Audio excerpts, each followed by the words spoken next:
కృపాసక్తి సంపన్నుడైన దేవుని నామంలో మీ అందరికీ నా వందనాలు. కీర్తనల గ్రంథము 119వ అధ్యాయము 11వ వచనాన్ని ధ్యానించుకుందాం.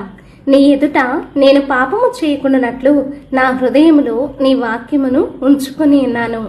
దేవుని వాక్యము మనలను మరణం నుండి జీవంలోనికి దాటిస్తుంది.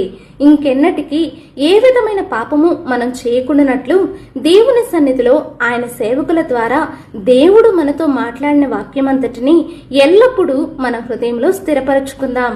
మనకు సమస్త విధములైన జ్ఞానము దేవుని వాక్యం వలనే కలుగుతుంది గనక దేవుని వాక్యము మనలో నిలిచి ఉన్నంత కాలం ప్రతి సమస్యకు పరిష్కారం దొరుకుతుంది. ప్రతి బలహీనత నుండి విడిపింపబడతాం. దుష్టుణ్ణి జయించగలుగుతాం.